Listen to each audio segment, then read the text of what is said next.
Saudações pessoal, vamos agora falar sobre ensaio qualitativo. Ensaio qualitativo, faz sentido falar em certeza de medição? Eu acho que você já deve ter se deparado com alguém tentando calcular incerteza para ensaio qualitativo. Isso é meio complicado, não faz sentido algum. Vamos lá ver o que o Vin diz que é medição. Medição é o processo de obtenção experimental de um ou mais valores que podem ser razoavelmente atribuídos a uma grandeza. Eu quero obter valores para uma grandeza. Nota 1. A medição não se aplica a propriedades qualitativas. Como é que eu vou falar de incerteza de medição com uma coisa que não é medição? Propriedade qualitativa não se aplica a medição. Incerteza de quê? Medição. Beleza? Então, não existe isso. Se você olhar a definição de grandeza, você vai perceber que é uma propriedade, um valor de propriedade obtido que pode ser expresso quantitativamente, é isso que o Vin fala. Mas, por que será que não faz sentido falar? Por que eu não vou me preocupar com incerteza com relação à propriedade qualitativa?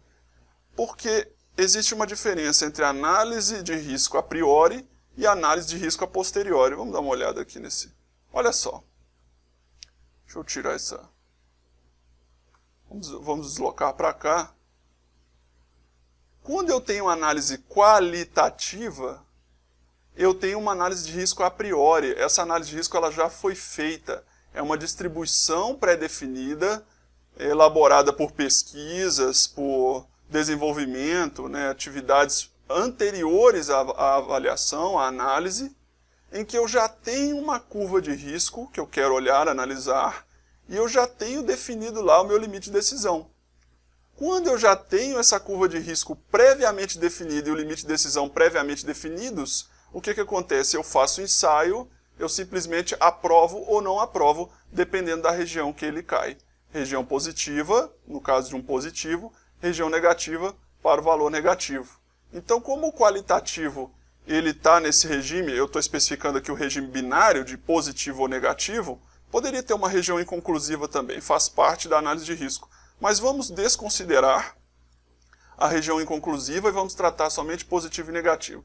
Você está verificando se tem uma determinada bactéria, uma espécie, você pode verificar se os anticorpos daquela espécie que você está analisando estão presentes naquela amostra, positivo ou negativo. Então, como já foi feita a análise de risco, basta você passar por um princípio físico, um fenômeno, passar a amostra por um fenômeno e esse fenômeno vai te responder que não é. Pode até ter uma medição escondida no processo, mas ele, para você, aos seus olhos, não é medição, porque a única coisa que você vê é positivo ou negativo, ou seja, a curva já existe e você simplesmente classifica a sua amostra nas zonas de risco. Positivo aqui, negativo para cá. Quando você tem o quantitativo, que é de fato uma medição, que você calcula a média e calcula a incerteza, a análise de risco é feita a posteriori. A curva não é construída antes, ela é o seu resultado de medição. E o seu limite de decisão, ele está intimamente ligado ao limite normativo. E aí você usa o seu próprio resultado para saber se o produto é conforme ou não conforme. Se o resultado é conforme ou não conforme. E aí essa análise de risco sendo feita a posteriori, eu preciso de um parâmetro que meça a largura dessa curva aqui. Como é que chama esse parâmetro? Parâmetro não negativo que caracteriza a dispersão dos resultados. Muito bem, isso é incerteza de medição. Essa é a diferença. Qualitativo, análise de risco feita a priori, já foi feita. A curva já está pronta e o LD já está pronto. Então você classifica, passa por um fenômeno físico e classifica a amostra. Enquanto que no quantitativo não foi feito ainda. A curva é o seu próprio resultado. Você olha a incerteza de medição para saber qual é a largura dessa curva aqui, até onde ela vai, e define lá o seu limite de decisão para saber se o resultado é conforme ou não conforme.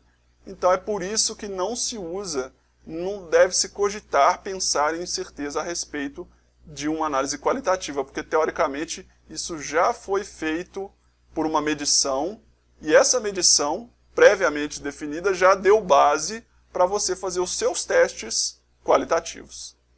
Muito obrigado e até a próxima.